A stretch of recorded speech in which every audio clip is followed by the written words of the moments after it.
Supreme রায়ে ২৬,০০০ চাকরি বাতিল। সুপ্রিম কোর্টে পুনর্বিবেচনার আবেদন পর্ষদের পরবর্তী সেশন পর্যন্ত চাকরি পুনরায় বহাল করার আবেদন করা হয়েছে বলে জানা যাচ্ছে।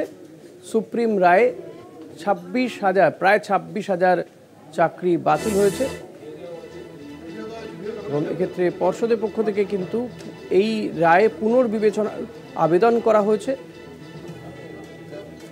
ঠিক কী আবেদন করা হয়েছে গোটা বিষয়টি জানবো। আমাদের প্রতিনিধি পীযূষ কান্তি নাগ রয়েছেন আমার সঙ্গে নিউজ রুমে সরাসরি। পীযূষ, পর্ষদের পক্ষ থেকে ঠিক কী দাবি করে এই আবেদন করা হয়েছে, আবেদনে ঠিক কী বলা হচ্ছে?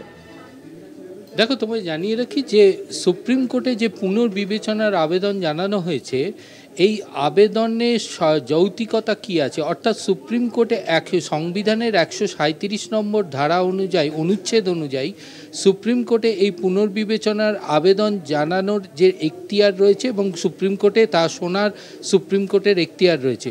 কিন্তু ২০১৩ সালে সুপ্রিম কোর্টের নিয়মাবলী অনুযায়ী কতগুলি বিষয়ের ওপর নির্ধারিত করে এই পুনর্বিবেচনার আবেদন জানাতে হয়। প্রথমত, মূল রায়ের ৩০ দিনের মধ্যে এই আবেদন জানাতে হবে। দ্বিতীয়ত, ওই একই বেঞ্চে এই রায় জানাতে হবে। যদি ৩০ দিন অতিক্রান্ত হয় তাহলে আইনের ৫ ধারা অনুযায়ী আবেদন জানাতে হবে। তবে এই পুনর্বিবেচনার আবেদন কিসের ওপর ভিত্তি করে আদালত নির্ধারিত করবে বা গ্রহণযোগ্যতা সেখানে পাবে। মূল মামলা শুনানির সময় যদি দেখা যায় এমন কোনো নথি বা তথ্য আদালতের দৃষ্টিগোচর করা হয়নি এবং যার জন্য সম্পূর্ণভাবে আইনি প্রেক্ষাপট, অর্থাৎ এই মামলাটির প্রেক্ষাপটের পরিবর্তন ঘটেছে, যে নথি বা যে তথ্য মূল রায়ের দানের পর পাওয়া গেছে, সেক্ষেত্রে কিন্তু এই পুনর্বিবেচনার আবেদন জানানো যেতে পারে।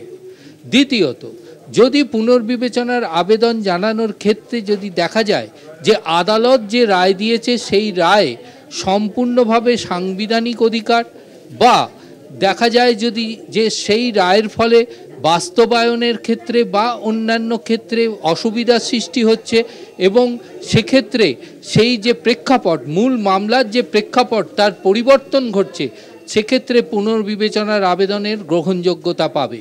অর্থাৎ মূল মামলার সঙ্গে যে নথি বা তথ্য সেই তার ভিত্তিতেই যদি আবেদন জানানো হয় তাহলে সেক্ষেত্রে গ্রহণযোগ্যতা পাবে না এই পুনর্বিবেচনার আবেদনে।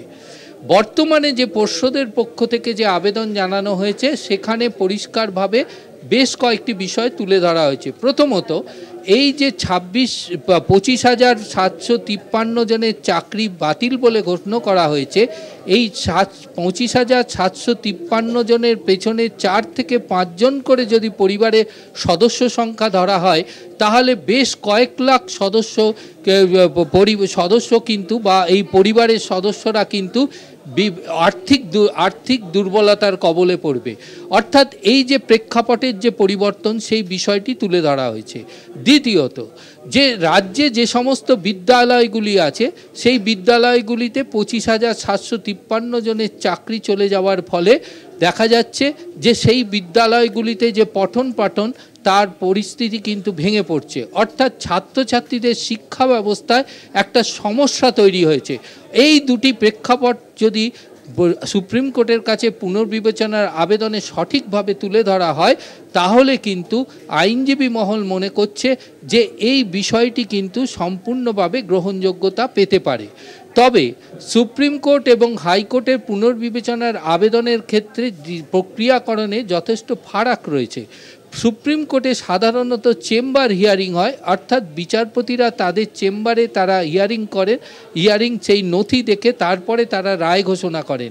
হাইকোর্টের ক্ষেত্রে যেমন ওপেন আদালতে হিয়ারিং হয়, তবে এক্ষেত্রে আইনজীবী মহল মনে করছে যেহেতু এটা বৃহত্তর জনগণের স্বার্থে জড়িত তাহলে সুপ্রিম কোর্ট হয়তো এক্ষেত্রে ওপেন হিয়ারিং দেবে।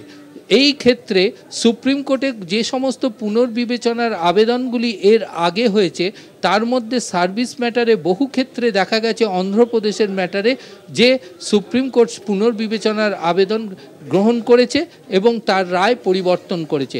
আবার অপরদিকে খারিজের ক্ষেত্রেও কিন্তু এই রকম ধরনের India food corporation India versus Pratima পালের মামলাতেও দেখা গেছে তার রিজেকশন হয়েছে। অর্থাৎ সেখানে সুপ্রিম কোর্টের মূল বিচার্য বিষয় হবে যে মূল মামলার যদি নথি বা তথ্য তুলে ধরা হয় তাহলে সেক্ষেত্রে পুনর্বিবেচনার আবেদন গ্রাহ্য হবে না। যদি দেখা যায় নতুন কোনো তথ্য এলো, যেমন উদাহরণস্বরূপ বলা যায়, যদি পর্ষদ কর্তৃপক্ষ এই আবেদনে পরিষ্কারভাবে বলে যে এই রায়দানের পর হঠাৎ দেখা গেছে যে কোনো সভাপতি বা কারুর কাছ থেকে পুলিশ তদন্ত করে প্রকৃত OMR sheet, original OMR sheet তারা উদ্ধার করতে পেরেছে, সেক্ষেত্রে কিন্তু এই মামলার প্রেক্ষাপট পরিবর্তন হবে। সেক্ষেত্রে পুনর্বিবেচনার আবেদন কিন্তু গ্রহণযোগ্যতা পাবে এবং যেহেতু তার আইনি প্রেক্ষাপট বা যে সমষ্টিগত প্রেক্ষাপটের পরিবর্তন ঘটল, তার কারণ যোগ্য অযোগ্যদের যে তালিকা, সেই তালিকা নতুনভাবে যদি আবার জমা দেয় এবং সেক্ষেত্রে পর্ষদ যদি বিস্তারিতভাবে সেখানে তথ্য দেয় তাহলেও কিন্তু পুনর্বিবেচনার আবেদন গ্রাহ্য হতে পারে। এছাড়াও বিদ্যালয় শিক্ষা সমস্যার বিষয়টিও কিন্তু পুনর্বিবেচনার আবেদনে গ্রহণযোগ্য হতে পারে বলে মনে করছে আইনজীবী মহল। অনেক ধন্যবাদ পীযূষ। কথা বলছিলাম আমাদের প্রতিনিধি পীযূষ কান্তি নাগের সঙ্গে, এবং পীযূষ যেভাবে ব্যাখ্যা করলো যে যে জায়গাগুলো রয়েছে, যে এই পর্ষদের যে আবেদন, পুনর্বিবেচনার আবেদন, যে কোন জায়গাতে গ্রাহ্য হতে পারে এবং কোথায় বা এই আবেদন গ্রাহ্য হবে না, সুপ্রিম কোর্ট কোন কোন বিষয়গুলোর ক্ষেত্রে এই যে রায় তারা দিয়েছে সেই রায়কে পুনর্বিবেচনা করতে পারে বা সেটা নিয়ে শুনানি হতে পারে, সেই বিষয়গুলো তুলে ধরলো আপনাদের সামনে।